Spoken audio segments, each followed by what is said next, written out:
Почитувани, во текот на вчерашната утринска емисија зборувавме за мерката за самовработување. Денеска ќе зборуваме за предприемништвото, односно македонската приказна за развој на предприемништвото, за отпочнувањето на новите обуки и слични активности. Мој гостин денеска е Јован Сталевски од ЦЕФЕ Македонија. Најнапред ти благодарам што прифати да бидеш дел од Деница на Мега ова утро. Добро утро и до вас, добро утро и до вашите гледачи.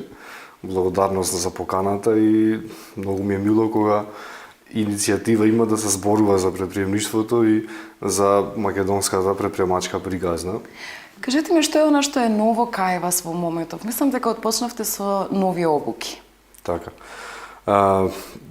Прво за тие што не знаат, ЦЕФЕ Македонија, да представам што е. Така. Значи, ние сме невладина организација, непрофитна организација која делува регионот Скопје, но повеќе во Пелагонискиот регион во последно време, што за наша среќа да кажам. И нашата единствена цел и мисија од формирањето таму од 2008 па се до ден денес е поттикнување на предприемачката култура кај луѓето и одржување на обуки за бизнис вештини. Значи, едноставно јакнење на луѓето со вештини за бизнис, за водење на бизнис. И од постоењето наше од 2008, формалното да кажам, до сега сме реализирале повеќе проекти кои што имаат цел се за економско јакнење на државата, првенствено, но и на регионот, зашто работиме и интернационално. Оно што го споменавте, сега што е најново, значи еден дел од нашата стратегија за развој на регионот, на државата, е тоа што ние гледаме дека на Македонија и требаат очајно многу повеќе предприемачи и во тој дел започнуваме циклус на обуки, значи стартап обуки кои што ќе се одржуваат во Битола и во Скопје. Тоа ќе биде во соработка со Технички факултет, со факултетот за информатички науки тука во Битола, значи бившо ФАМИС, популарно. И ќе биде во соработка и со професорите од факултетите кои што предаваат предприемништво. Така да мислам таа синергија на тренери од ЦЕФЕ Македонија со професорите по предприемништво факултетите ќе даде вистина една нова енергија, еден нов бран на обучени млади луѓе во Битола и регионов тука. Знаеме дека предприемништвото или микро и макро бизнисите, самиот поем предприемништво представува двигател на економијата во светот. Клучот, нели, на развојот на самата економија се гледа во микро и малите бизниси. Каква е состојбата овде кај нас? Споменавте дека има интерес. Во која популација најголем интерес се гледа? Може ли да се каже дека младите почесто размислуваат за предприемништво? Интересен податок е и како факт треба да се знае дека големиот дел, значи повеќе од 80% од економијата во цела Европа е движена од мали, микро и средни предпријатија. Значи и вработувањата кои што се во цела Европа, значи пак тој процент е над 80%, што и кај нас е исто случај, така да треба да не јасно дека предприемништвото или самовработувањето е начин на кариера, значи начин да се вработиме, начин да се самореализираме, начин за наша финансиска независност. Така да на тој начин го промовираме, го гледаме ние. Она што ме прашувате во која популација има најповеќе интерес, јас мислам дека тука нема граници, тука нема ограничувања дали помлади или постари, значи предприемништвото е за сите, буквално, само требаат компетенции, требаат вештини и треба поддршка за предприемачите, но ми е мило што многу млади, тоа е дискутабилно многу, но да, повеќе млади се повеќе информирани и гледат трендовите на каде се движат, зашто во светот и во Европа е на голема врата веќе добредојдено предприемништвото и веќе предприемачите се гледаат и се промовираат како херои на нашето време, значи луѓе кои што отворат нови работни места, кои што создаваат нова вредност, кои што ги полнат буџетите во државите, така и кои што со иновациите веќе нови стандарди поставуваат и го менуваат светот на подобро. Ќе споменам Јован еден момент. Ние сме држава која што неодамна го заврши делумно кажано периодот на транзиција. Сите ние, јас, можеби и вие, бевме навикнати на една слика кога родителите заминуваа во 7 на работа и се враќаа во 3 часот, се седнуваше на семејна трпеза и бевме навикнати на тој таков тип на живот. Денеска гледаме се почесто млади кои што викаат абе нема работа од типот на тие 8 сати кога тогаш важе во тој систем и се знае дека се доаѓа дома. Многу ретко се одлучуваат на предприемништвото. Може ли тука да се каже тој психолошки момент дека таа слика што ја виделе од своите родители ја посакуваат и сметаат дека тоа е недобриот начин, па не се охрабрени да почнат некој свој бизнис понатаму? Така.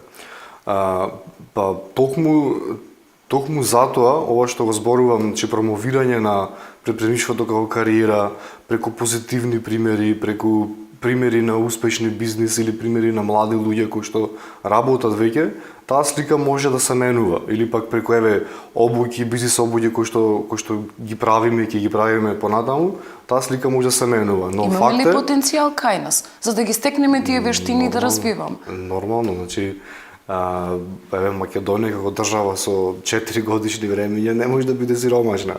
Така да има и ресурси има. Имаме брилјантни млади луѓе и образовани луѓе, но само тој поттик или таа поддршка или тоа надоградување, значи тука тој дел треба да се промени, да речам. Дека плодна почва има, тоа со сигурност, бидејќи видите и низ историјата, македонците се природно предприемачи и во тешки времења секогаш се наоѓа начин за да се преживува или се наоѓа начин за да се пребродат предизвиците или да се надминат проблемите, така да сега тој да речам природен менталитет на пребродување на проблемите сега да оставиме во економска смисла, значи како да се научиме самите да потекнуваме иницијатива, нели место да очекуваме некој да не вработи, нели да гледаме шанси и можности. Но тука јас ќе апелирам и до медиумите и до нели сите економски актери кои што се во државата, тука и во регионот можам да речам. Значи тоа се од нели општини, од институции, од бизнисмени, од сите, значи ни треба малку едно попозитивно промовирање и повеќе ангажирање на нели целата заедница да се промовира до младите предприемништвото како една посакувана кариера. Што е она што најчесто се бира кога се пристапува кон предприемништвото како кариера, како одлука за отварање на бизнис?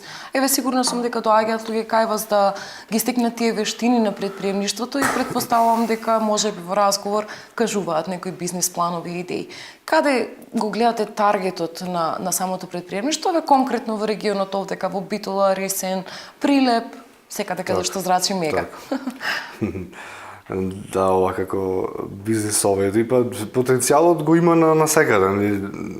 Различни луѓе имаат различни вештини, различни соништа, така различни идеи за самореализација, така да точно не може да се каже, но јас иднината и потенцијалот го гледам повеќе во информатичката технологија, значи преку информатичката технологија имаме можност што се вика да се покори цел свет, така не пазар да го гледаме само регионот, туку може цел свет да го гледаме како пазар.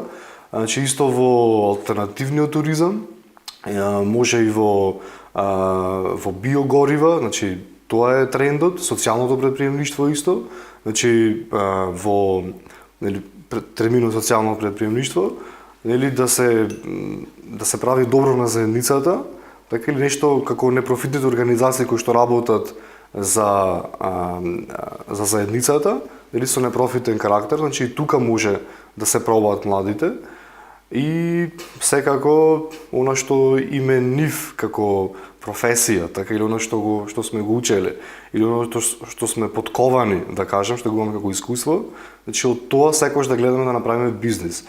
Пример, јас сум учел на економски факултет во Прилеп, сум завршил маркетинг менеджмент, значи доколку сум правил истражувања, доколку сум правил семинарски или доколку сум учел за маркетинг менеджмент, значи како тоа да го применам јас нели во моето работење или како од сето тоа да направам бизнис. Дали е некоја компанија да им придам па да им направам маркетинг планови, дали да им направам истражување некое, дали промотивни планови некакви. Разбирате, значи да почнам првен од така од себе, од оно што сум го завршил да речем или затоа што имам желба уствари, па да видам од тоа ако ми носи некои финанси или средства кои што би му задоволувале, значи понатаму тоа можам да го израдам во структуран или легален бизнис кој што би се одржувал и понатаму. Но секогаш пораката е да се почне со иницијативи, нели макар тоа би било и фрилансерски, значи еве јас работам како фрилансер, покрај што сум и вработен во ЦФ Македонија, работам и фрилансерски како бизнис тренер и консултант. Значи да се почне и на тој начин, така бидејќи трошоците се помали и се промовираш повеќе и се како да кажам се нудиш на пазар, остануваш атрактивен. Да, гледаш докаде може да одиш или може да напредуваш и после понатаму нормално кога доаѓа време работите се полесни. Да. Ќе се навратам на IT секторот како навистина и просперитетна, меѓутоа и посакувана професија и за бизнис и за студирање би рекла. Меѓутоа колку има случаеви кога во земјава некој млад човек ќе се одлучи да ги помине сите тие обуки за стекнување на вештините на претприемништвото и да замине државата некаде во странство да се промовира и да не остане на својата грудка тука да го развива бизнисот, бидејќи шансите за бенефит, просперитет и развој на она што го почнал како бизнис надвор му се поголеми. Имате ли такви случаи? Па сега како да кажам статистички е гледано, нели кога гледаме по богатство на држави, да, има некои држави кои што се побогати, нудат повеќе можности од Македонија, но нели она предприемачкиот мајндсет е баш на да се гледа потенцијал на подрачје каде ништо не е направено. Така да Македонија како едно подрачје кој што уште е девица, да кажеме во многу сектори, значи има многу повеќе потенцијал да направиш нешто, отколку да иновираш или да измислиш нешто ново или да направиш во некој развиен пазар. Колку имате судир со менталитетот, со навиките на луѓето? Па секојдневно, нормално. Може би тоа е клучот. Секојдневно, да. Имавме ние минатата година една иницијатива, еден проект кој што се викаше зошто да одите во странство, кога може да останете да развивате вашата држава, каде што наидовме на многу, па зошто, затоа што е подобро, но секојаш предизвикот ни беше па добра ајде, кажи 3 причини зошто да останеш, оти ми кажа 10 причини зашто да заминиш. Мислам ли секојаш е потешко да ги најдеме тие причини, но да не се сватиме погрешно, значи не е целта да им се кажува на младите, на луѓето, нели да не заминуваат, напротив, значи тоа е искуство кое што се стекнува во странство, така кога си посамостоен, кога си обкружен во различна средина, така надвор твојата комфортна зона каде што нема што да изгубиш, така си помотивиран и повеќе можеш да навлезеш, да речам, и да така искуство да направиш подруго, кој што би можел понатаму да го примениш во Македонија. Така да ни препорачуваме, сега има многу и иницијативи од Европска унија, како Еразмус плюс програмите, како Еразмус за млади предприемачи, кои што овозможуваат и нам предприемачите во Македонија да направат искуство, значи да одат 5, 6 или повеќе месеци во истата бранша, да работат својот бизнис некаде во некоја друга европска држава, што е за поздрав, нели, бидејќи таа мобилност ќе им овозможи да се сретнат со различна култура, да научат нов јазик, нови вештини, така со нови проблеми да се соочат, кои што ќе ги применат после подобрување на својот бизнис тука. Исто така, Еразмус плюс програмата нуди мобилности за учење на нови вештини. Значи има илјадници обуки, илјадници размени кои што или семинари, конференции кои што се овозможени со сите платени трошоци, дали да се оди некаде надвор, да се научи нешто, да се запознаат нови луѓе, да се вмрежиш, да добиеш нови идеи. Така да препорачувам да го разгледат и таа опција. Што се однесува до македонскиот предприемачки екосистем, според она што го работевме во проектот, ние мапиравме, видовме дека ние фактички тука во Македонија имаме се кое што поддржува или поттикнува предприемачка активност, но сето тоа треба да се синхронизира или наштима за како да работи подобро или да работи според потребите на младите. Така да се тука не е кривицата или не сме вината да кажеме, не сме тука да кажеме кој е виновен, туку поголем апел или до младите предприемачите да кажат што им треба, зашто и креирачите на политики, така, или пак поддржувачите на економијата или предприемништвото, и нив им требаат идеи, така, и нив им треба да знаат што им треба на предприемачите за да можат да создадат програми кои што ги поддржуваат. Ке споменам дека предприемништвото му треба информацијата да биде запознаена младината што значи самото предприемништво, меѓутоа што е друго што е потребно за развој на самото предприемништво. Предпоставувам дека тоа се финансиите и колку Македонија како држава застанува зад предприемништвото за да го поттикне да оди напред, да може да се оформат тие мали средни бизнеси, да се стартува. Имаше неколку обиди преку многу начини да се вршат тие обуки кон луѓе, да се обучуваат луѓето, да се охрабрат, да се започне бизнисот. Колку се подготвени, да речеме, да се одвои одредена финансиска поддршка за самите обучувачи и бројот на тие луѓе кои што сакаат обуки да биде поголем? Делот на обуката, така или делот на тренирањето на младите или на луѓето со бизнес вештини е само еден сегмент, само еден дел од она што треба да биде успешен еден бизнис или еден предприемач. Значи, тоа го викаме ние техничка поддршка, да кажеме, но потребна е нормално и финансиска поддршка, потребна така и институционална поддршка. Така, нели, некојаш викаме ако цвеќето не расте, така или не се развива, са не го менувам цвеќето, така туку менувам околината во која што расте, така земјата, почвата, вода или услови други. Значи, но сепак ако е цвеќето сепак за таа средина. Така, на тој начин има потреба од одржување на бизнис обуки.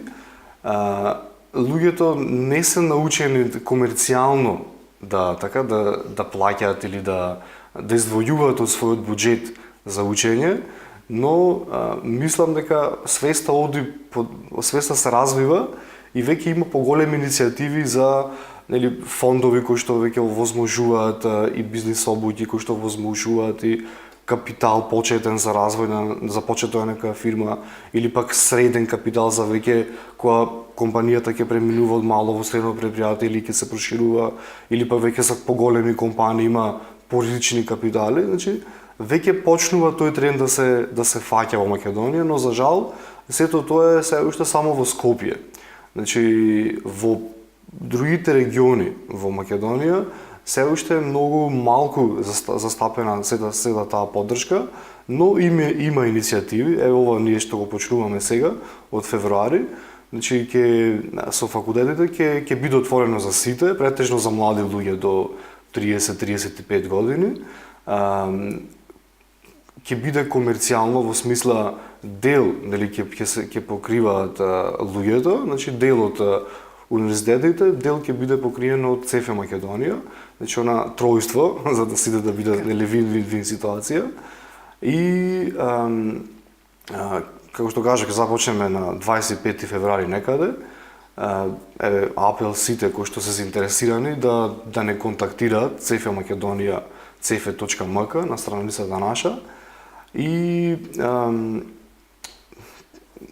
уште еден, како да кажам, апелеви и до медиумите, ве покануваме, нели, кога ќе започнеме со обуките, да се, нели, ве покануваме да дојдете и да ги Благодарим. покриете. Да. Што ќе се презентира на тие сами обуки? И уште едно претходно прашање би сакала. Вие сте во контакт со самите факултети или други таргет групи каде што младите се таргет група. Колку од младите размислуваат да се вработат во државна фирма, колку сами да почнат свој бизнис? Имате ли некој таков груп податок? Да, груп податок, тоа можеме и самите да го направиме истражувањето, да излеземе, нели еве. Спротива, тук има факултет за што беше правни науки, ништо. Да. Прашајте ги, мислам дека повеќе од 50% ќе кажат дека нели сакат посигурна работа и нели сакат да работат во јавни институции или државни институции, да кажеме. Но сепак е онај моментот тука на самореализирање. Така да Ајде да дополнам. Еве во странство, например, кога човек работи во јавната администрација, тоа се некои минимални плати. За разлика од кај нас, кога, например, во јавниот сектор е таа загарантирана работа и со некоја стандардна повисока плата. Меѓутоа, зошто е тоа така таму, а не кај нас? Имате ли некое такво размислување? Да, бидејќи зависи во странство луѓето сакаат да работат приватно. Сакаат конкретно после средното образование тие одлучуваат што ќе бидат во животот, кој бизнес ќе го водат. Независно дали тоа изгледа смешно или не знам како. Добро, се зависи за кое странство зборуваме, зашто во различни делови од светот различна е мотивацијата за да се биде предприемач или не. Доколку во Европа или во Америка или во поразвиениот свет е мотивацијата да да отпочнам свој бизнис е да се самореализирам, така да она што го сонувам да го направам во одржлив бизнис или пак финансиска независност да добијам. Значи во некои делови од светот како што се афрички држави кои што со години уназад се прогласувани за најпредприемачки, што секогаш не зачудувало. Значи кај нив мотивацијата е немањето друг излез, така немањето друг начин на преживување. Така да кај нив отпочнувањето на свој бизнис или пак самовработувањето е единствена и можеби најдобра опција. Таму не функционираат јавните институции како што функционираат можеби кај нас. Затоа зависи нели каде споредуваме, да, но нормално зависи и од пазарот. Доколку колкава абсорбциона моќ има пазарот или она што сакаме да го работиме, колку ќе ни донесе нас профит или колку приход ќе ни донесе. Значи, затоа ги правиме ние тие обуки, за да преку истражувања, така и преку конкретни бројки, така и преку конкретни резултати, да увидам дали мојата идеја, така и дали она што сакам да го работам, мене би ми било поисплатливо, доколку јас се вработам некаде или пак доколку сам започнам да го работам нештото. И јас сум сигурен дека многу луѓе кои што одат во фабриките или негде да работат и си ги напуштаат, да кажам, собствените идеи. Да, или пак имотите, нели дали земјиште, дали фарми или што и да е. Значи времето потрошено таму, јас се гладам да направиме на cost-benefit анализа. Значи да си направи, многу повеќе му се исплаќа, тоа време да го троши со речено својата фарма или својата нива, ќе зема многу повеќе, може така, да, многу повеќе, колку она што ќе го заработува во фабрика и каде што има сосема други одговорности. Така да затоа се еве тие бизнис обуки за да се направат баш да не се влезе слепо или пак само со розеви ночари дека еве тоа што сакам да го работам и сакам да се супер ќе биде, туку да се истражат пазарните можности, според она што сакаме да го работиме, да видиме колку би не чинело, да видиме колку би заработиле сето тоа и на крајот од денот дали се исплатува да го правам тоа што го сакам или пак подобро е да одам некаде да работам во јавна установа или пак во некој друг приватен бизнес. Како познавач на приликите, пред крајот уште едно прашање.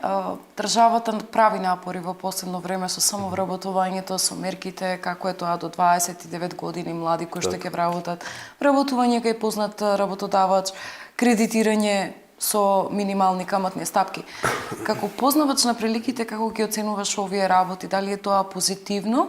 Дали ветува просперитет и напредок на самото предприемништво? Пак ќе се навратам на досегашното искуство мое од Бизнис Стартап Центар и Бизнис Инкубатор кога работев и сега со ЦЕФЕ Македонија, но и со проектот кој што го правевме зашто дојдете во странство. Се увиде дека, како што кажав и претходно, во Македонија постојат и државни, но и приватни иницијативи за поддршка на предприемачите. Од почетен капитал до ризичен или до поголеми суми на пари. Законски регулативи постојат. Друга техничка поддршка како обуки, како менторирање или пак мрежување со консултанти постои, но треба поголема промоција, така и повеќе позитивни примери да се извадат, бидејќи зошто јас се соочувам лично и многу мои колеги со изјави од луѓе кои што се уплашени од функционирање на системот, од функционирање на некои си поддржани луѓе од државните фондови, што тие се митови. Тоа е она како, знаеш, јас вчера јадев севич таму и му дадов на кучето месото и не го јадеше од куче месото. Да, и на војната на стрината му се случи. Мала смеја, но буквално се митови, нели? Јас секој со предприемачки мозок, значи тоа би го истражил, така би го предвидил како ризик и доколку би постоело, така и доколку би постоело, не е проблем, би го предвидил како ризик, така да знам јас дали би отпушал нешто или не. Но сепак е за поздравување што се гледа се повеќе, нели, да се донесат фондови, еви се новиот фонд за иновации кој што постои во Скопје, кој што е, нели, за цела Македонија, но и останати venture capital фондови кои што влегуваат во државата, мислам дека тој пазар се повеќе ќе се отвара. Се отварат и многу можности за алтернативно финансирање, како краудфандинг, нели, како здружено донирање во бизниси, како бизнис ангели, како акселератори, инкубатори, значи фондови за социјални предпријатија, значи места за заедничко работење, coworking space, кои што се популарно наречени, или пак настани, бидејќи на настаните се врежуваат, се разменуваат идеи, нели, се разменуваат информации. Сето тоа веќе почнува, нели, зазема така во нагорна линија, но треба повеќе позитивна промоција на сето тоа. Ке имате можноста, нели, со овие обуки кои што ќе ги презентирате. Јован, ти благодарам за гостувањето во Деница на Мега. Се надевам ќе имаме повторно прилика да разговараме на ваква тема. Ви благодарам, Оливера, уште еднаш за поканата и покана уште еднаш и до гледачите ваши. Секако што сака да се проба или пак да научи повеќе или да се извади од комфортната зона, така и да се реализира своите идеи, нека не побара, че тука сме. Почитувани, ви благодарам што го следевте овој разговор. Се надевам дека научивте многу работи, а сега продолжуваме понатаму сутринската емисија Малку музика.